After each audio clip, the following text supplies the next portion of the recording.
Alhamdulillahirabbil alamin. Wassallallahu ala sayyidina maulana Muhammadin wa ala alihi wa sahbihi ajmain, amma ba'd.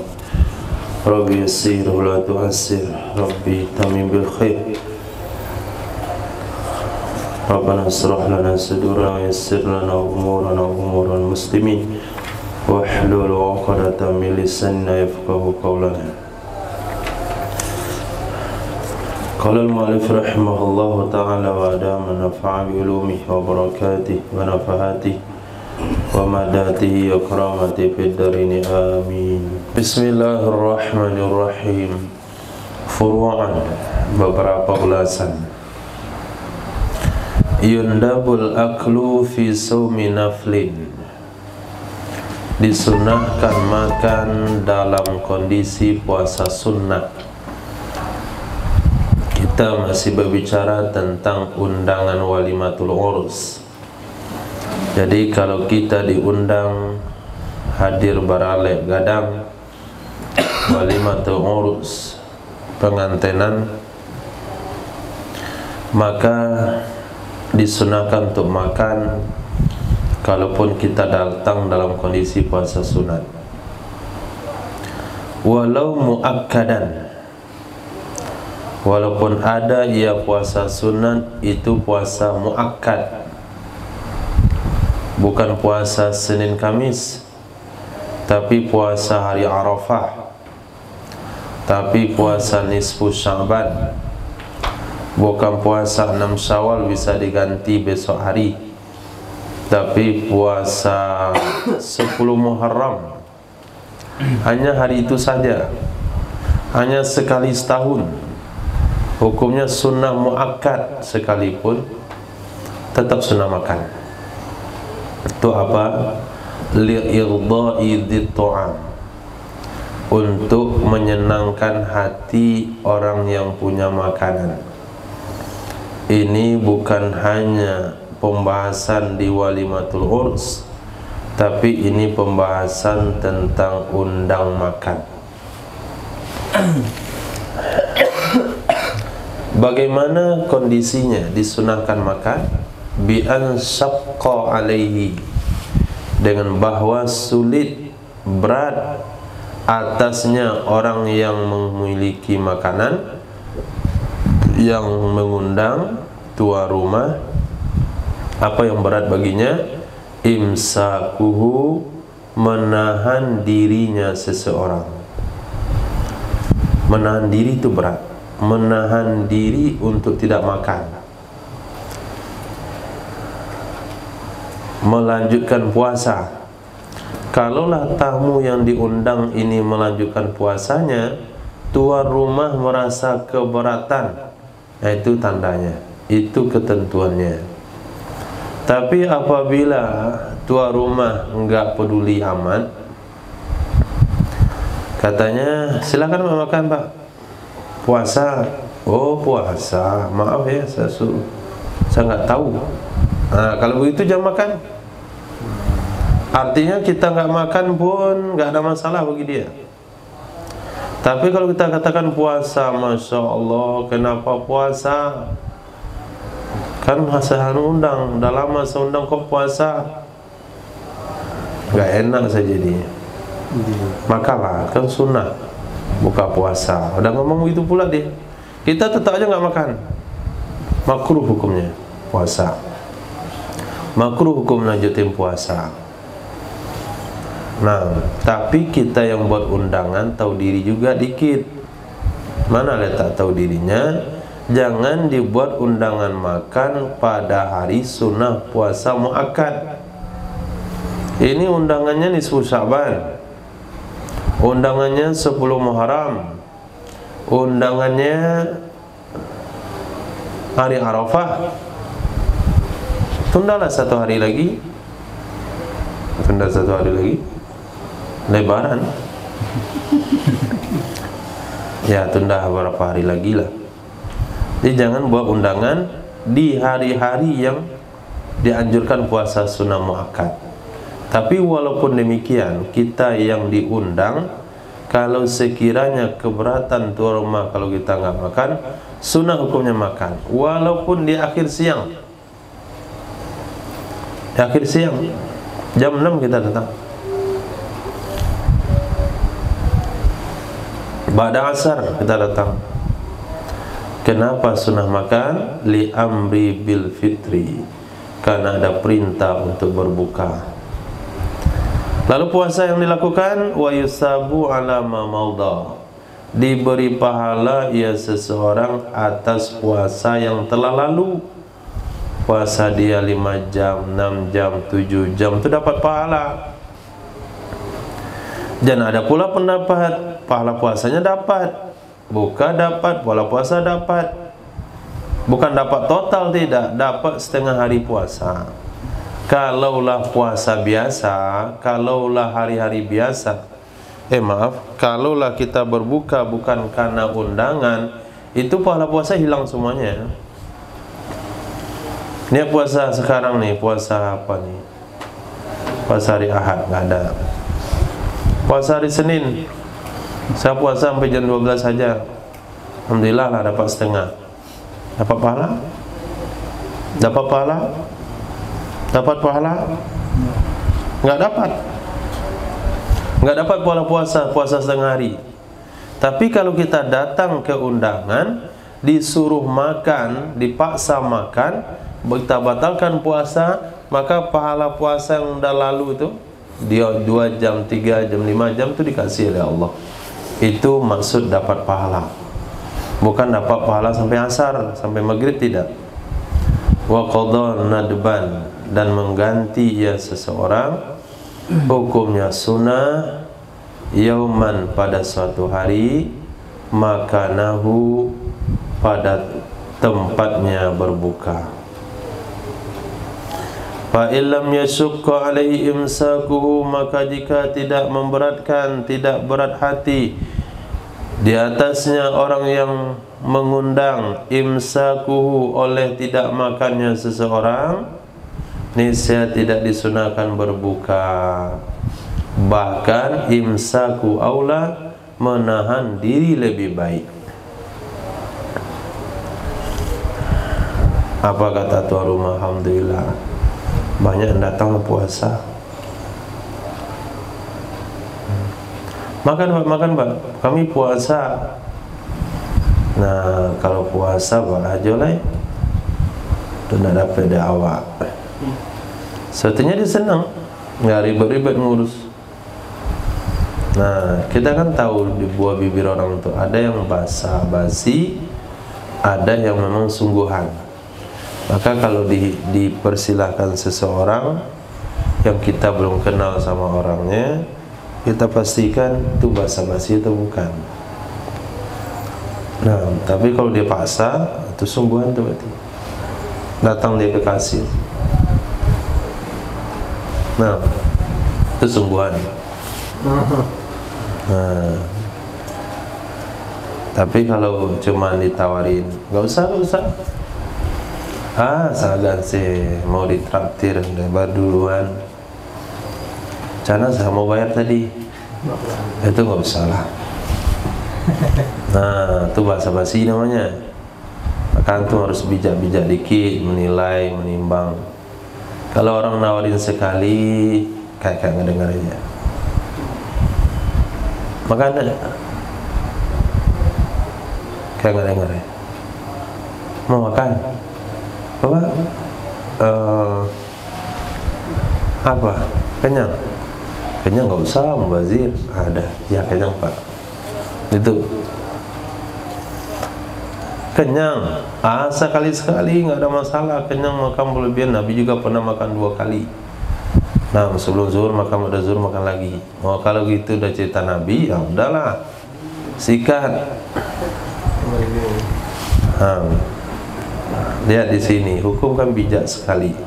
Kalau sekiranya saudara kita yang undang kita itu berat hati kalau kita nggak makan, kita sunnah berbuka. Tapi kalau dia santai saja atau bersyukur, justru bersyukur lebih baik kita nggak makan.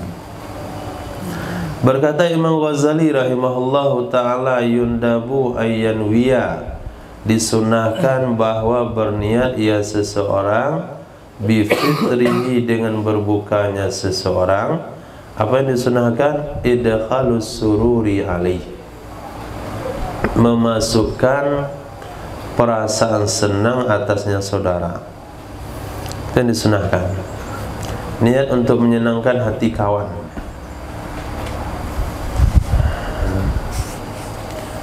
Wa yajuzu lid-daifi, boleh bagi tamu, ayyakula, bawa makan ia tamu, mimma quddima lahu, dari sesuatu yang dihidangkan ia sesuatu baginya tamu, bila lafzin, dengan tanpa ada kata-kata, minal mudif, dari yang menjamu.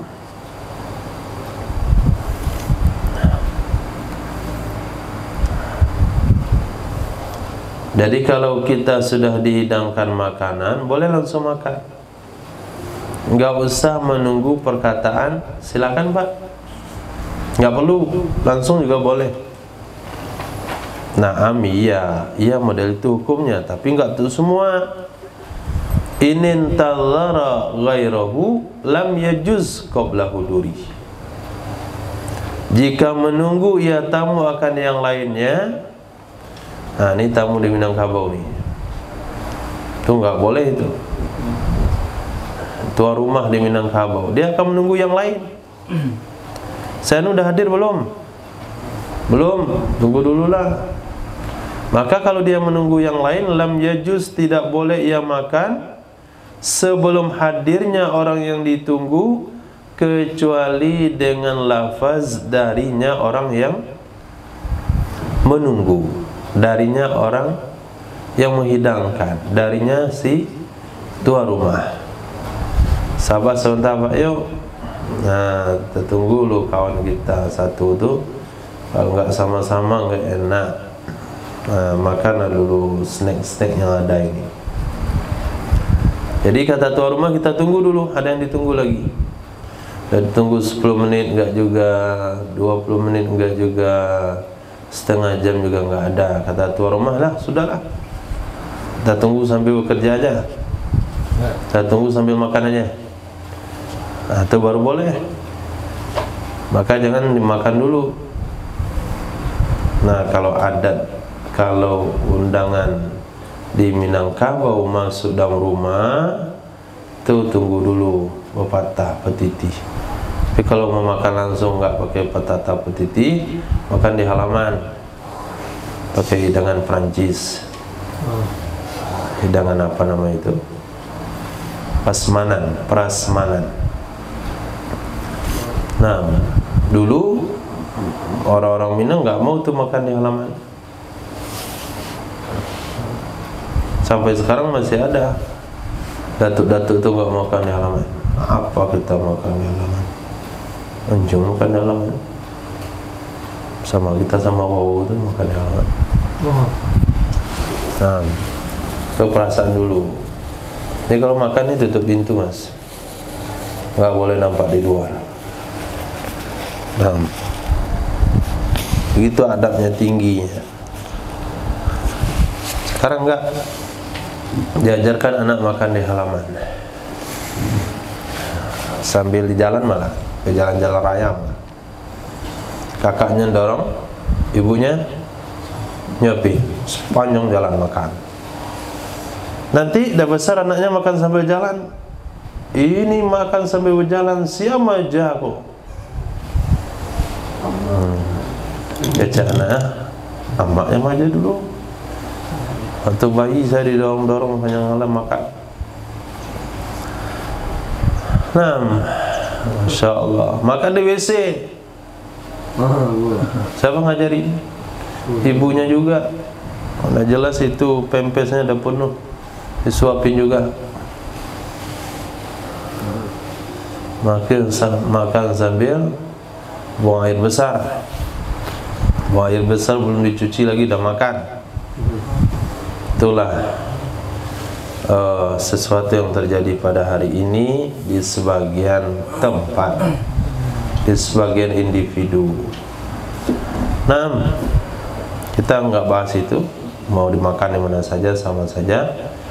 mau di halaman kah, mau di hutan kah, mau di sawah kah, Nabi pernah makan di mana-mana.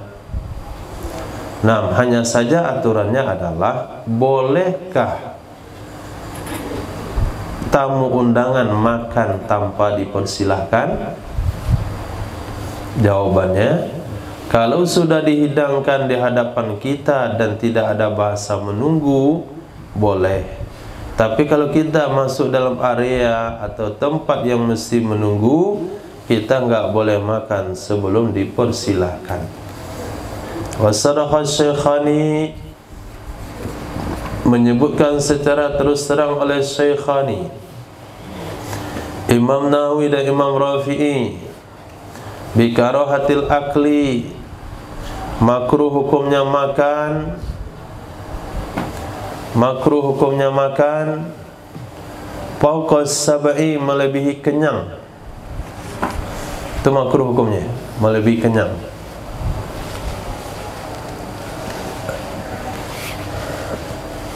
Wal akharun, dan menjelaskan oleh ulama yang lain selain Imam Nawawi dan Imam Rafi'i, bihurmati, haram hukumnya makan melebihi kenyang.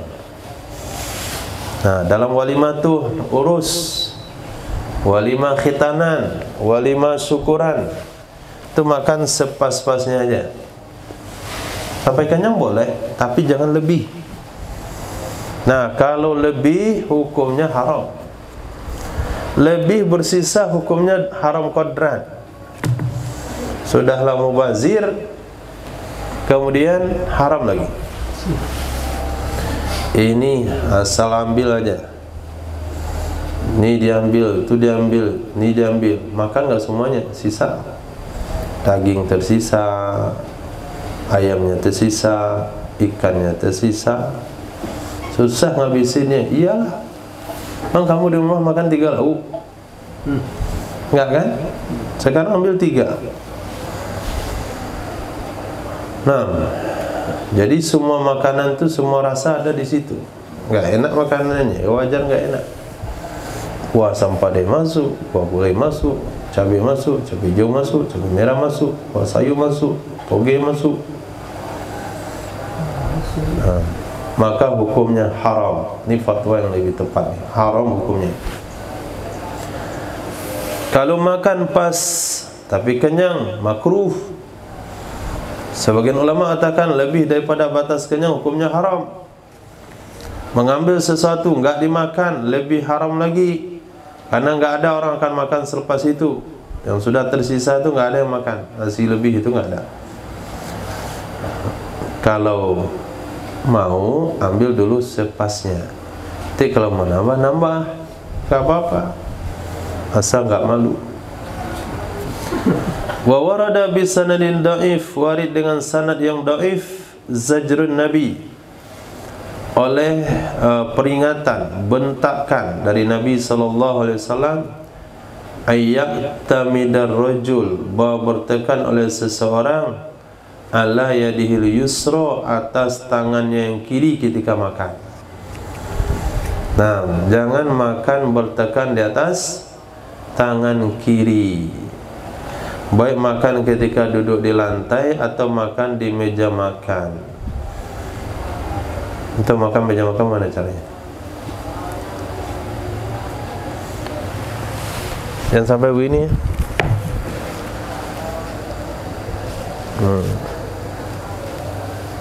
Ini bertekan sini. Atau makan duduk di lantai begini, taruh di bawah, makan gitu. Duduk udah gini nih, gini makannya. Nah, ini nggak buat lagi ini. Nah, apa hukumnya? Makruh. Itu diantara penafsiran makan bertekan. Bukan hanya bersender saja, tapi bertekan di atas tangan juga.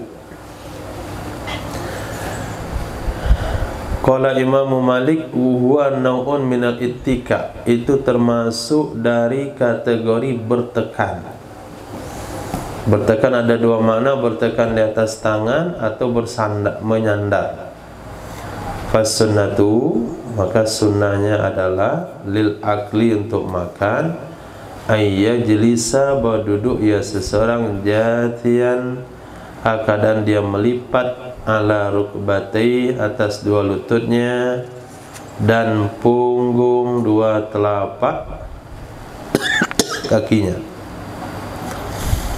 Nah, di atas dua lutut dan punggung dua telapak kaki, duduk bersimpuh, duduk tawaruk, duduk iftirash, seperti hadis yang kita baca tadi. Nah, ini ada di kitab nih. Au yunsiba rijlahul yumna, atau bahwa dia menegakkan kakinya yang kanan, wa yajlisu 'alal yusra, dan dia duduk di atas kaki kiri. Nah, ketemu jawabannya. Pada kitab ini dah baca berapa kali? Saya tamat sekali. Ngajar di Darul Ulum mungkin 2 kali khatam atau 3 kali. Ngajar di Batam pernah baca Fathul Mu'in, nggak tahu juz berapa. Di Bogor pernah ngajarin sekali. Kemudian sebelumnya tafakuh sekali. 7 kali mungkin. Nah, tapi nggak ingat semuanya. Nah, tapi dalilnya nanti kita lihat lagi. Yang bilang nggak ada dalilnya, kita belum jumpa dalilnya. Yang kita sudah baca tadi dalilnya dalam Sunan Ibnu Majah, yaitu bagian pertama, ya jelisa jasian ala rukbati wa zuhuri qadamai, atau menegakkan kaki kanan duduk atas kaki kiri. Wa yukrahul aklu muttaqian, dimakruhkan makan hal keadaan bertekan. Wa huwal mu'tamadu, itulah pendapat yang kuat. Ala watin tahtahu, atas tempat bertekan di bawahnya seseorang.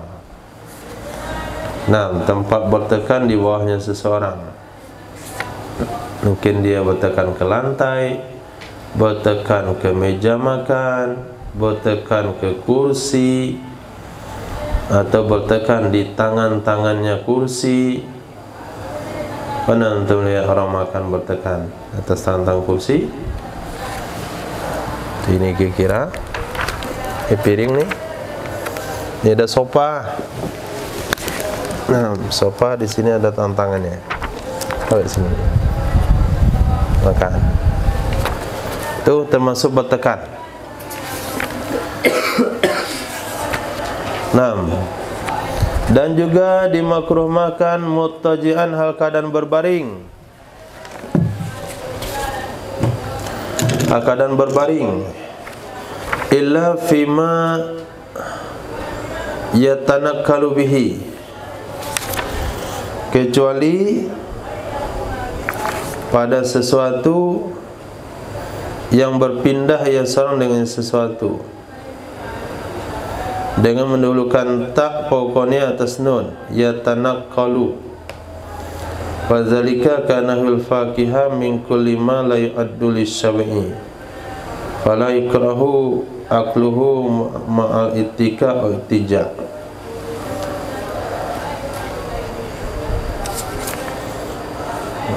Kecuali pada sesuatu yatanakkalu bih,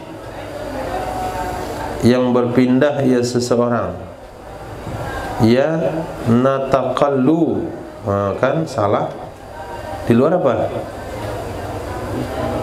Ya tanakkalu. Yang betul adalah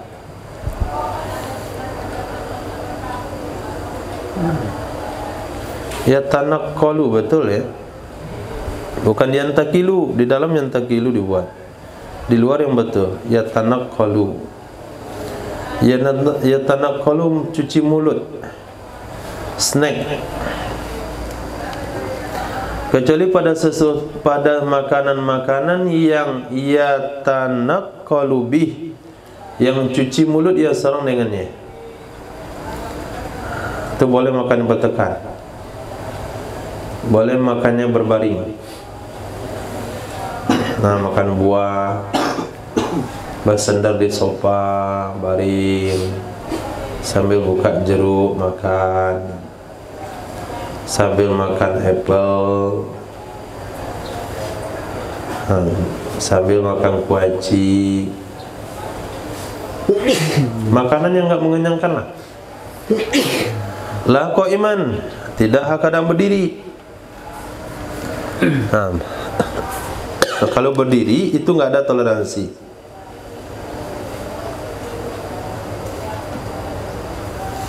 Ai la yukrahul aklu qaiman.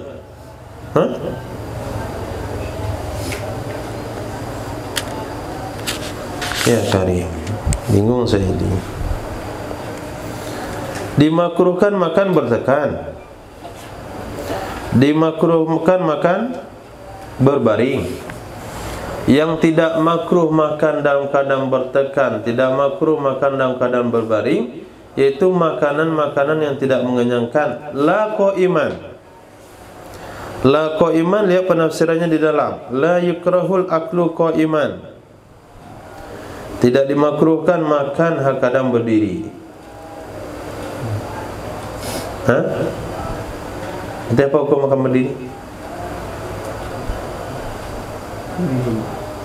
Hukum makan berdiri? Hukumnya haram berarti, karena enggak makruh. Jangan bilang sunnah. Wasyurbu qaiman khilaful aula. Minum hakadam berdiri khilaf aula.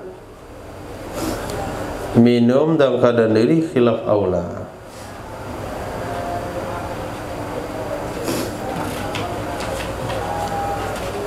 Lihat ibarat kitab Raudhah. Ibarat kitab Raudhah dan syarah Raudhah, wasyurbu qaidan aula minhu qaiman. Minum hakadang duduk lebih baik darinya hakadang berdiri di dalamnya. Au muttajian, atau lebih baik dari keadaan berbaring. Fasyurbu qaiman bila uzrin khilaful aula. Minum hakadang berdiri tanpa uzur hukumnya khilaf aula, tidak sampai makruh. Sebagaimana memilih Imam Nawawi akan yang pendapat dalam kitab Raudhah. Akan tetapi membenarkan Imam Nawawi dalam kitab Syarah Muslim makruhnya minum berdiri. Adapun minumnya Nabi sallallahu alaihi wasallam kadang berdiri, pertama libayanil jawaz, untuk menjelaskan hukum boleh. Berkata Imam Nawawi dalam kitab Syarah Muslim, disunahkan bagi orang minum qaiman, kadang berdiri, aliman, kadang dia tahu, dia sadar berdiri atau lupa, bahwa ia taqayyah, memuntahkan ia akannya minuman. Karena hadis Imam Muslim, la yashrabanna ahadukum qaiman faman nasiya falyastaqi. Jangan sekali-kali minum salah seorang kalian kadang berdiri, maka siapa saja minum hendaklah dia memuntahkannya. Jadi minum kadang berdiri itu khilaf aula. Ini ikut fatwa Imam Nawawi.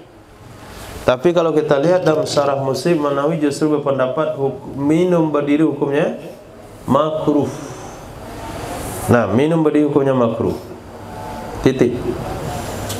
Wa yasannu lil akili ay yaghsila yadaini. Disunahkan bagi orang makan bahwa dia mencuci kedua tangannya. Wal fama, dan mencuci mulutnya. Dia cuci makan, cuci mulut. Qablal akli, sebelum makan. Kira-kira yang berpotensi berdebu banyak mana? Mulut. Nah, kalau enggak bergerak ya, tangan enggak dipakai, mulut enggak dipakai, biasa-biasa saja, mulut berpotensi berdebu karena dia di depan posisinya, sementara tangan di samping. Tapi kalau berkaitan dengan aktivitas, tentu tangan lebih banyak debunya, debu zahirnya, tapi debu batinnya banyak mulut. Nah, debu ghibah, debu bohong, macam-macam. Maka disunahkan cuci dua tangan, cuci mulut sebelum makan dan setelah makan. Alhamdulillah, kita lihat sebagian orang tu dia cuci tangan, cuci mulut, cuci tangan, cuci mulut. Wa yaqra'u, dan membaca dua surah yaitu Al-Ikhlas dan Quraisy setelah makan. Membaca 2 surah Al-Ikhlas dan Al-Quraisy setelah makan.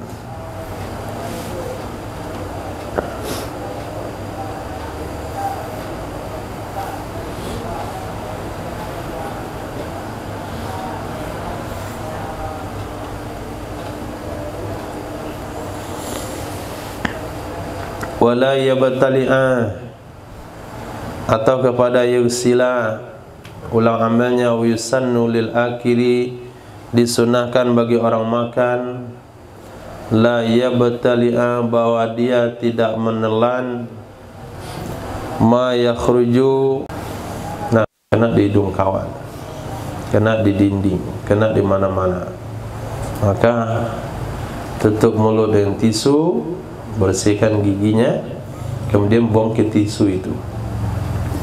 Bi khilafi ma yajma'uhu bilisani, dengan sebalik sesuatu yang mengumpulkan ia seseorang akannya sesuatu, bilisanihi, dengan lidahnya seseorang, mim bainiha, dari celah-celahnya gigi, fa innahu, maka sesungguhnya sesuatu itu, yabtali'uhu, menelan ia serahkannya. Itu jelas sekali hadisnya.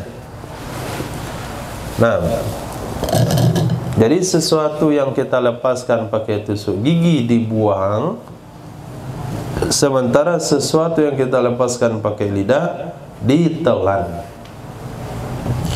Walau dakhala ala akilin fa azanu lahu lam yajuz lahu al-aqlu ma'ahu illa in zanna annahu an tayyibi nafsin.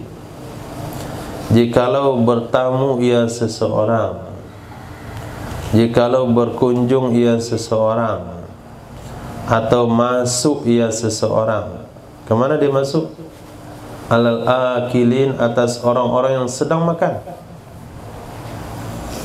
Fa azanu lahu, lalu memberi izin mereka baginya seseorang, ayo makan sama-sama. Nah, langkah kanan, langkah kanan. Pucuk dicintai lampu tiba. Nah, kau rasa ki kucing mana kau? Nah, tahu aja nya, piring bau bunyinya datang. Apa yang sunnah? Apa aturannya?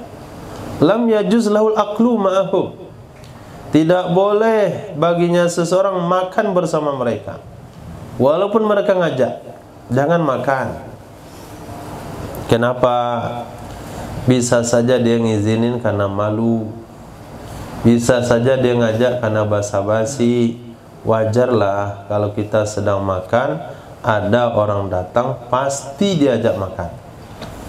Kalau kita sedang makan, ada orang datang, pasti kita ajak makan. Nah, karena pasti itu berarti perkara yang dilakukan karena adat, perkara yang dilakukan karena rasa malu dan sebagainya. Maka tidak bolehlah bagi orang itu ikut makan bersama mereka, kecuali in zanna, jika menduga ia seseorang, annahu, sesungguhnya ajakan itu anti binafsin, dari senang hati, lan linahwi haya, bukan karena malu. Kalau ajakan itu karena senang hati boleh, bukan karena malu. Tapi kalau kita pula yang minta geser, itu haram. Bukan diajak makan, bukan diajak makan di satu ruangan, tapi ini satu nampan. Ada orang tu penuh, dah berlima dia. Tapi karena kita enggak ada nampan lagi, karena acara itu umum, istimewa, kita nyelip aja situ. Numpang cek lah, enggak boleh. Apalagi beli makannya pakai kupon, ngantri, bukan harganya, kadang-kadang yang masalah ngantrinya. Bukan masalah harga dan ngantrinya, tapi masalah kepasannya. Satu nampan bagi kami berlima sudah pas. Kalau kamu datang lagi enggak pas, ambil satu nampan lagi berlebih. Nah, mendingan nih uang kamu cari kawan yang lain lagi. Itu kadang-kadang. Jadi karena banyak alasan, karena banyak faktor, kalau diajak sekalipun jangan mau, kecuali kita yakin dia ngajak itu senang hatinya, karena perasaan, karena memang dari hatinya yang paling dalam. Wala yajuzu lid-daifi ayut imasailan. Tidak boleh bagi tamu bahwa dia memberikan makanan kepada orang meminta. Tamu nggak boleh buat begitu. Au hiratan, atau ke kucing, kecuali jika rela ia seseorang akan ridho orang yang mengundang. Nah, orang mengundangnya ridho, nggak apa-apa. Dan yang kita berikan itu wajar-wajar saja. Tulang cuman sisa makanan, nggak apa-apa. Tapi kalau yang kalau sesuatu masih bisa dimakan, kita berikan ke kucing atau kita berikan pada makhluk yang lain, hukumnya haram, nggak boleh. Kamu diundang untuk makan, bukan untuk membagi.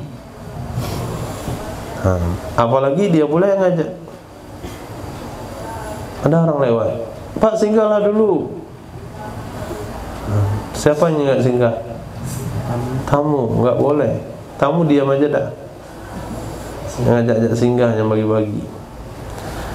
Ayukrahu liddai takhsisu ba'did daifan bi ta'amin nafisi. Dimakruhkan bagi orang yang mengundang mengistimewakan sebagian tamu undangan dengan makanan yang bagus. Punya makruh hukumnya. Maka membagi makanan ke tamu itu sama saja kualitasnya, jangan dipisah-pisahkan, kecuali karena keadaan tertentu. Misalnya yang kita undang ini ada orang-orang tokoh agama yang dia tidak makan beras biasa, dia harus yang organik. Kita sediakan khusus untuk dia, nggak apa-apa. Yang dia nggak biasa makan yang nasinya agak keras karena ada tua, ada khusus nasi dia agak lembek, itu nggak apa-apa, itu sesuai hajat. Nah, kita sebetulnya lauknya kambing, tapi dia belikan ikan bakar karena nggak suka kambing. Itu bukan mengkhususkan, itu karena nggak suka. Nggak suka karena nggak cocok selera, karena apalah macam-macam. Itu bukan mengistimewakan. Tapi kalau faktor dia bisa makan, tapi kita istimewakan sebagian tamu, sebagian lagi tidak, hukumnya nggak boleh. Di situ ada buahnya, situ nggak ada buahnya. Di situ buahnya bagus, ini buahnya kurang bagus. Situ semangkanya merah tanpa biji, sini banyak bijinya pada merahnya. 6. Wa yuharrimu lil arazili aklu ma quddima lil amathili. Diharamkan bagi orang-orang rendah memakan sesuatu yang dihidangkan lil amathil, bagi orang-orang tertentu. Yang tadi hukum bagi siapa? Hukum pertama bagi siapa? Bagi tuan rumah. Makruh membeda-bedakan tamu. Tapi tuan rumah itu pengen juga membeda-bedakan tamu. Ini makanan untuk forensik, ini untuk lokal. Lalu ada lokal mirip foreign, masuk dia makan di situ. Hukumnya haram. Ini hidangan untuk awam, sedangkan ini hidangan untuk ulama dan khawas. Dia ulama tidak, khawas tidak, cuma khusus. Nah, kalau dia makan di situ, apa hukum makannya? haram. Yang jelas-jelas ini masalah makan ini penting ini. Kalau sekiranya hidangan itu tidak layak dengan kriteria yang ditetapkan pada diri kita, kita nggak boleh ikut makan di situ, nggak boleh. Yang jelas dibuat di situ, khusus tamu undangan dari luar. Kita nggak dari luar, dari dalam, nggak boleh. Ini ruangan khidmat santri, ruangan khidmat tamu ulama, ruangan khidmat tamu umum. Dia pergi ke tamu ulama, dia pakai dia sorban modal peridak 2, kiri 1 kanan,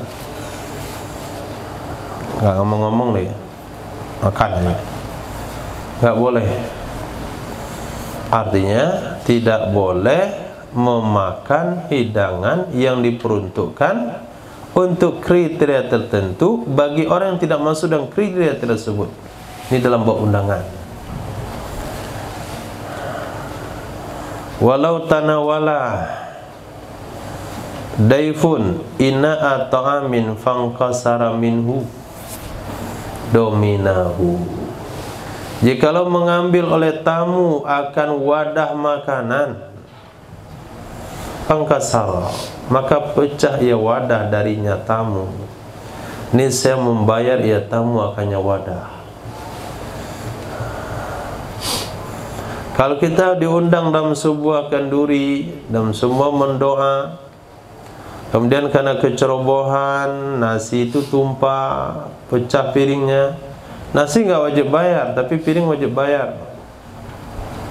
Tersenggol gelasnya pecah, bayar. Mau keluar, nah ketendang gelasnya, melompat 1 gelas, kena piring pecah, kena mangkuk sebelahnya retak, bayar semuanya. Sebagaimana membahas akannya oleh Imam Zarkashi. Kenapa fatwanya begitu? Kan kita diundang. Li'annahu fi yadi fi kumil arya, karena sesungguhnya sesuatu yang ada pada tangannya tamu undangan itu pada hukum pinjaman. Kita dipinjamin piring untuk makan, kita dipinjamin gelas untuk minum, kita dipinjamin sendok untuk makan. Apabila patah sendoknya, pecah piringnya, retak gelasnya, hukumnya bayar. Tapi kalau makanannya habis nggak apa-apa, karena makan itu adalah ibahah, diperbolehkan. Sedangkan alat peralatannya adalah ariyah, pinjaman. Wa juzu lil insani akhdhu min nahwi ta'ami sadiqihi ma'azanni ridal malikihi bidzalik. Boleh bagi seseorang mengambil dari seumpama makanan kawannya beserta menduga ridho pemiliknya makanan dengan demikian. Sesampai di meja hidangan kita duduk, kita lihat di piring kita lauknya alhamdulillah, kita lihat di piring kawan, kita bertanya, di mana kamu dapat? Di situ di meja. Tadi saya kok nggak ada ya? Kamu buru-buru sih, dia datang belakangan. Kita ambil 1 potong daging di kawan, di piring kawan, kita pindahkan ke piring kita.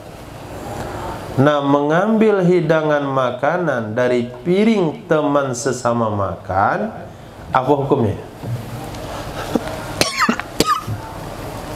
Kalau sekiranya kita meyakini pemilik ridho saja dan hal seperti itu, ya boleh. Tapi kalau pemilik nggak membolehkan, kata pemilik dari tulis itu, ambil masing-masing, tidak boleh ngambil di piring kawan. Tapi kalau hari ini insya Allah, nah secara zan ya, secara adat dan kebiasaan, antara tamu undangan itu pemilik terserah aja lah dia mau makan apa. Nah, mau ditukar piring dia, mau ambil punya kawannya tukar rasa, macam-macam, nggak ada masalah.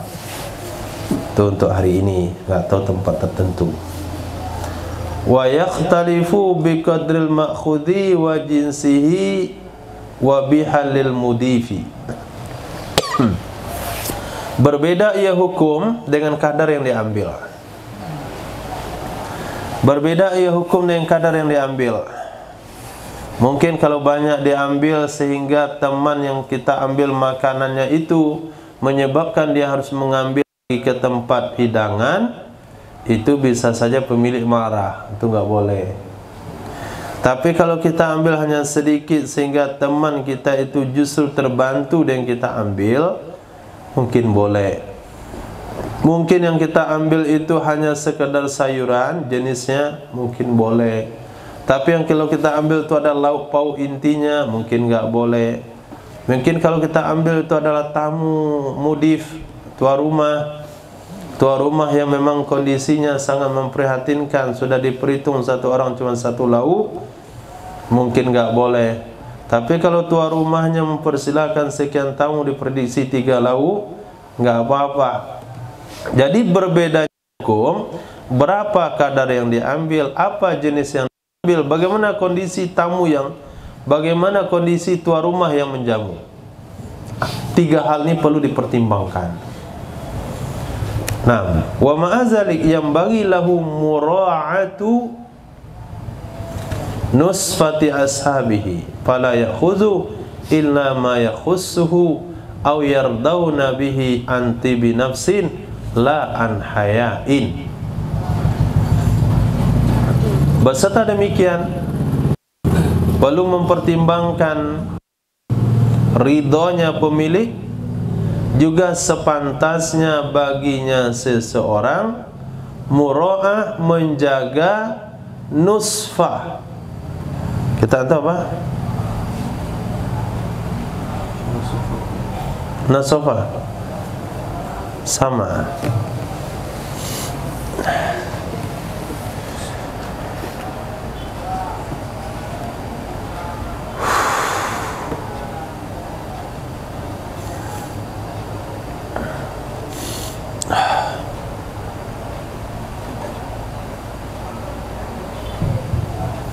Dengan fathah nasofa,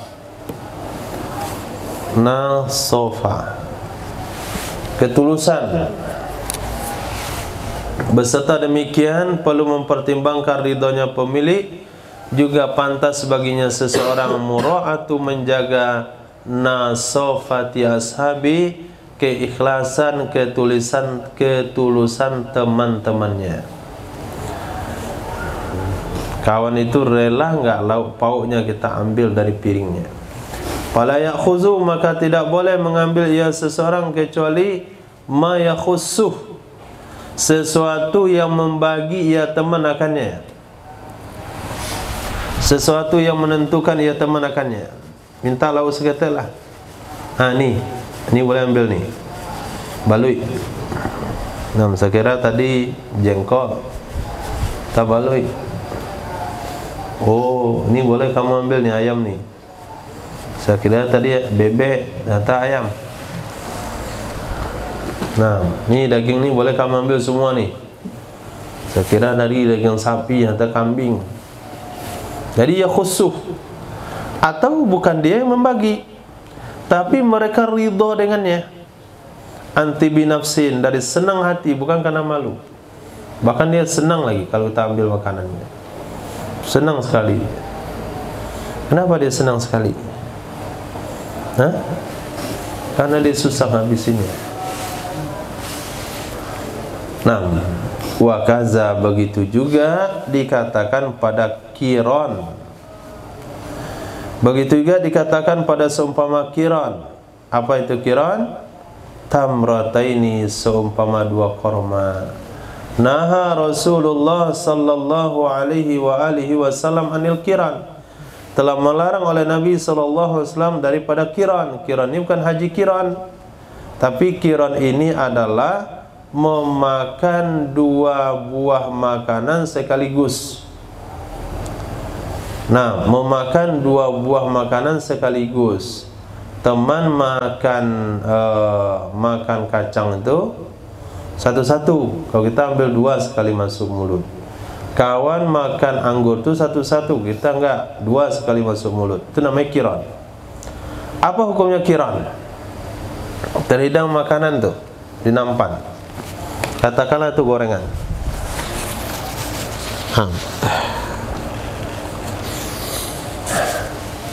gorengan, kawan makan satu, kita ambil tempe, taruh bakwan di situ, kasih sambal, taruh bakwan, taruh goreng pisang, tutup lagi sama tempe atas. Ini nih, ini namanya pizza. Itu apa namanya itu? Qiran. Nah, apa hukumnya? Bergantung kepada yang tadi. Sama hukumnya dengan mengambil lauk pauk dari piring kawan dalam baralek. Nah, kalau sekiranya seluruh teman-teman satu nampan itu senang, dengan senang hati, bukan karena malu, dengan senang hati kita makan makanan itu dua, maka hukumnya boleh. Tapi kalau ada satu di antara mereka tidak senang, maka kita tidak boleh makan dua-dua sekaligus, tapi satu-satu. Amma inda syakki fir ridha fayuharramul akhzu. Adapun ketika ragu tentang rela, enggak pasti, tidak dipastikan dia rela atau tidak, yakin rela juga tidak, yakin enggak boleh tidak, hanya saja kita ragu, kayaknya rela ya. Kadang-kadang lihat matanya enggak, dengar ucapannya dia rela, tapi lihat sikapnya tidak, ragu, maka diharamkan mengambil seperti tadi. Fayuharramul akhdhu, maka diharamkan mengambil, sama dengan tataful. Nah, tataful artinya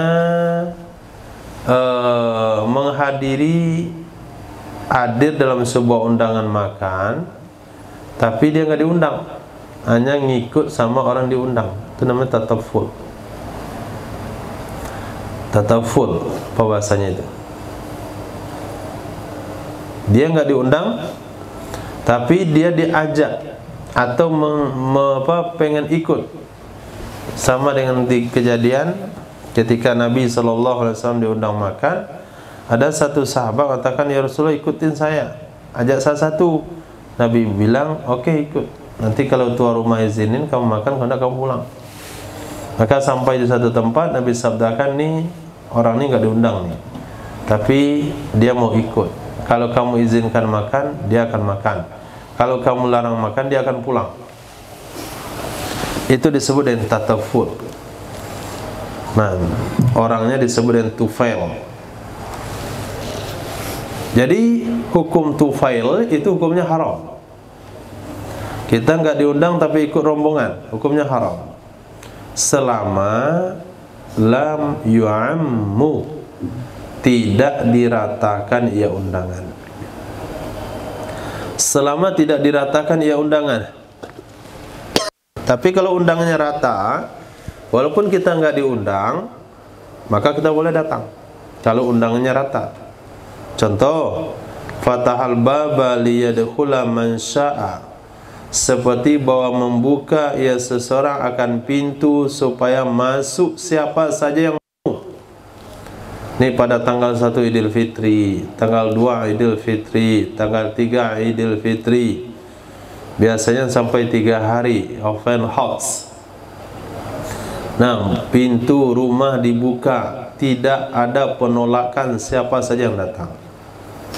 Nah, kalau kondisinya seperti itu, kita biasa datang ke rumah teman kita, kita biasa datang ke rumah karib kerabat kita, kita bawa teman satunya lagi, itu boleh, nggak ada masalah. Kenapa? Itu waktunya untuk waktunya untuk menerima tamu siapa saja.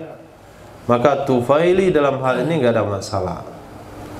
Tapi kalau kenduri, walimatul urus, kenduri khitanan, syukuran dan sebagainya yang undangannya adalah pribadi, kalau kita ajak teman yang tidak diundang, kita harus minta izin sama tuan rumah. Nah, walazima malika ta'amin it'amu muttarin qadra saddi ramaki.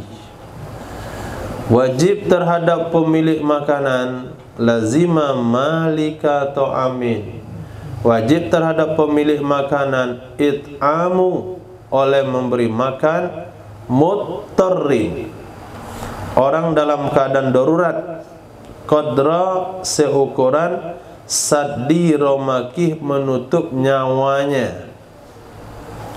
Jadi siapa saja pemilik makanan, lepas sebelah undangan nih, ini masalah darurat, masalah orang tersebut dah mau mati. Kalaulah secara hukum adat nih, bukan hakikat, ini kita baca syariat.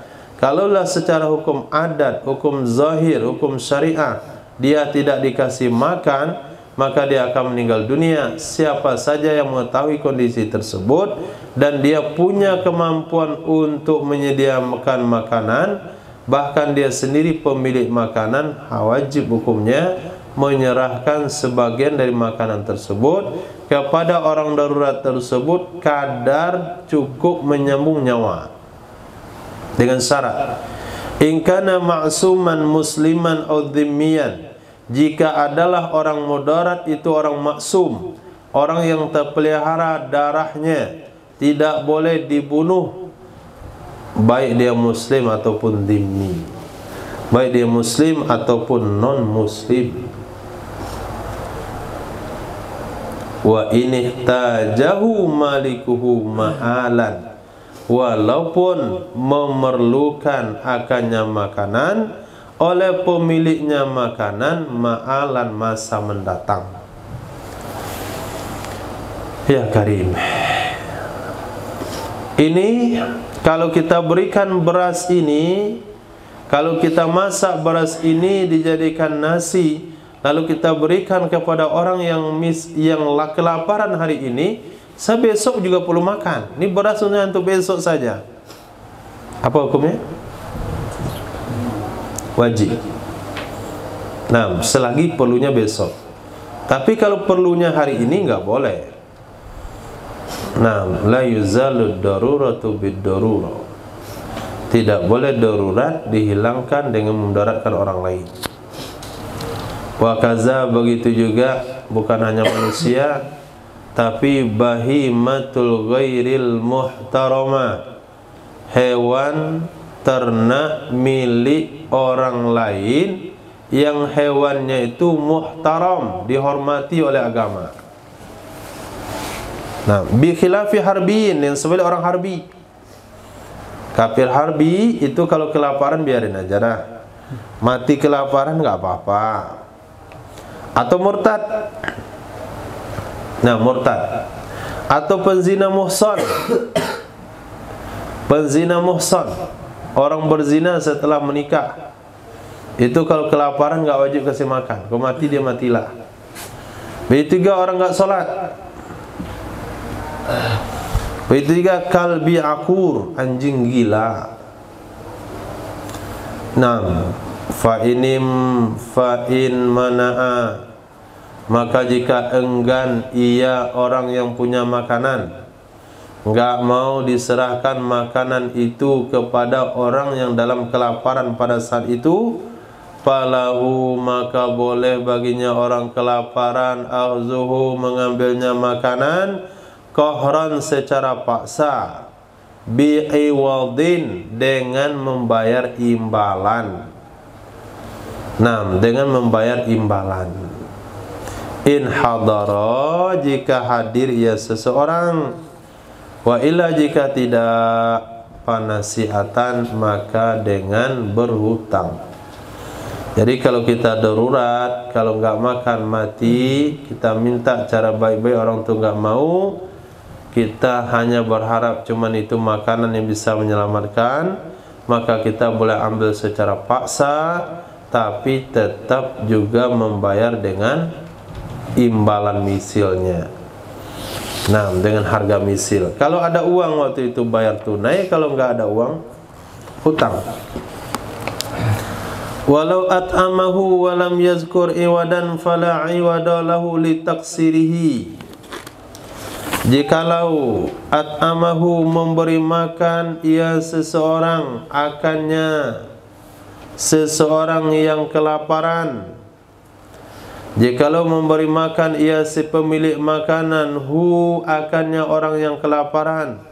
Walam yazkur iwadan tidak menyebutkan ia si pemilik akan ganti. Fala iwadalahu maka tidak ada ganti baginya pemilik makanan. Ditaksirihi karena cerobohnya pemilik makanan. Jadi wajib menyerahkan, bukan wajib memberi. Kalau kita nggak sebutkan ada upah atau nggak ada upah, ganti atau nggak ganti, nggak wajib ganti. Tapi kalau dikatakan, nih saya kasih kamu makan, lepas kamu kuat, carikan ya beras penggantinya. Karena besok saya itulah yang saya makan tuh, nggak ada lagi yang lain. Nah, kalau minta ganti-ganti, tapi kalau nggak disebutkan ganti, tidak wajib ganti. Oke. Jadi permasalahan. Waliktalafa fi dzikril iwadi, jikalau bertengkar keduanya dalam menyebutkan ganti. Kata si penerima nggak ada ganti katanya. Kemarin tuh dikasih aja, saya nggak ada bilang ganti. Kata si pemilik ada, saya sebutkan ganti. Kamu tuh nggak dengar lagi, telinga kamu udah berkunang-kunang. Orang mata berkunang-kunang, dia telinga berkunang-kunang karena saking laparnya. Nah, sehingga kamu nggak dengar. Suddiqal mali, dibenarkanlah pemilik makanan dengan sumpahnya. Wa yajuzu nasru nahwi sakrin wa tanabbulin wa tarkihi wa tarkuhu aulad. Boleh menghamburkan seumpama permen. Nah, atau tanabbul. Tanabbul itu apa ya?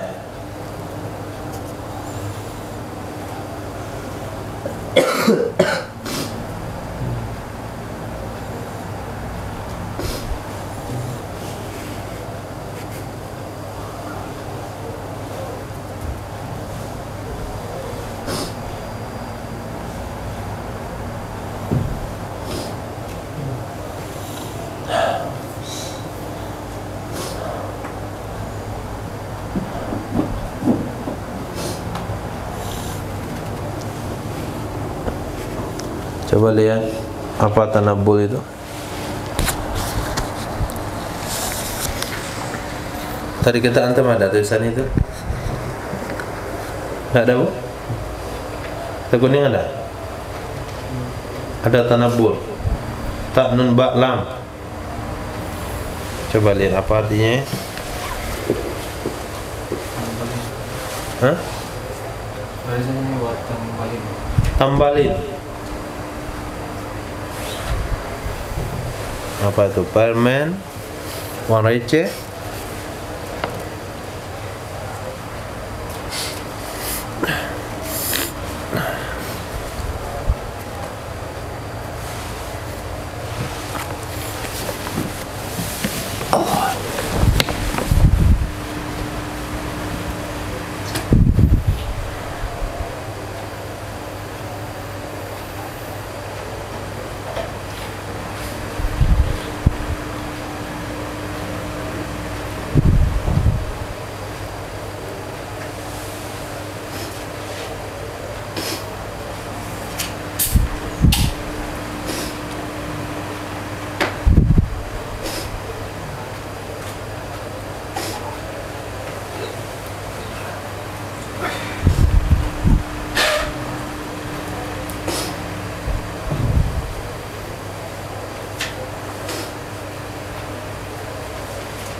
Wa yahillu iltiqatuhu, boleh mengutipnya yang ditabur, lil ilmi, karena tahu dengan ridha pemiliknya. Ada di mana-mana itu tradisi kayaknya. Permen ditabur, kalau dia lewat dia buang permen. Oh, bisa saja mananya itu cenderamata, baju kaos. Nah, pokoknya sesuatu. Dan dimakruhkan mengambilnya li'annahu dana', karena itu merendahkan diri. Kalau ada pejabat lewat ditabur dia permen, ditabur dia kan sarung di jalan, boleh diambil, nggak ada masalah karena dia ridho. Tapi mengambilnya makruh karena itu adalah pemberian yang dihinakan. Kita mengambilnya enggak hina, rendah diri. Dan haram mengambil farhi tair assasa bimilkil ghair. Haram hukum mengambil anak burung. Haram hukumnya mengambil anak burung assasa, yang menetas, itu biasa menetas di milik orang lain, atau ikan yang masuk dalam air di kolam orang lain. Memang ikan itu bukan ikan peliharaan, tapi ikan sungai. Sungai itu meluap, tapi nggak sampai ke pondok. Meluap dia terus naik ke kolam belakang itu. Jadi pas pagi-pagi selesai banjir itu kolam banyak ikannya, ikan lele, bukan lele ternak ya, tapi lele sungai. Ada ikan lele yang pakai jarum tuh. Orang Padang bilang limbe, dan bahasa Indonesia limbat. Masuk dalam sungai itu ikan sungai banyak situ. Kolam itu punya siapa? Oh, kolam itu masuk dalam lingkaran sewa, ambil, nggak ada masalah. Ini bukan kolam sewa, kolam orang, jangan. Kenapa kamu masuk dalam kolam saya? Kolam ibu kan kosong, nggak ada isinya. Apa kalian tangkap tuh? Ikan kebak banjir kemarin, saya lah yang punya, karena itu kolam saya. Begitu, memang dia yang punya. Kita dapat burung apa? Burung mahal itu, burung kakak tua, anaknya masih bayi. Netas. Di mana menetasnya? Di pohon kelapa milik kawan. Enggak boleh kita ambil. Nah, kecuali burung-burung enggak berharga. Seperti petualang kami dulu waktu SD. Nah, berpetualang nangkap burung pipit. Masuk ke kebun orang lain. Ya, saking bodohnya anak SD itu mau begitu. Nah, nangkap burung pipit, kan sarangnya tinggi itu. Ya, pakai itu, pakai kayu. Mana mungkin burung itu tenang aja itu sarangnya turun ke bawah, kan pasti terbang dia. Nah, alhamdulillah dapat telurnya, ditaruh lagi itu, mudah-mudahan menetas. Dapat anaknya enggak berbulu, mudah-mudahan berbulu. Dapat anaknya ada pandai berbulu, bawa pulang. Sampai pulang kasih beras makanannya, cekik dia, mati dia. Karena nggak tahu makanannya apa, karena kita bukan emaknya. Nah, kalau burung-burung seperti itu kita ambil nggak ada masalah. Tapi apabila burung mahal, walaupun burung itu bukan punya orang tersebut, tapi kalau netas di atas pohon milik dia, berarti milik dia, nggak boleh kita ambil. Nah, kalau begitu apa hukumnya mencari belut sawah di sawah orang? Hukumnya haram. Nah, saya cuma cari belut di sini. Ya, cari belut, kan kenapa sawah saya? Kan bapak nggak ternak belut. Betul, lihat kitab fikih. Kamu baca kitab fikih enggak? Nah, ikan yang masuk dalam air di kolam orang lain haram diambil. Belut yang berternak di sawah orang lain haram hukumnya diambil. Jadi kalau mau cari belut di sawah, izin dulu sama pemilik sawah. Nah, pernah nangkap belut sawah orang? Bayar.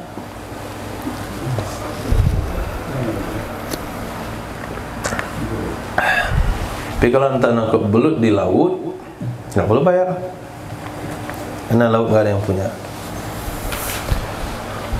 Titik.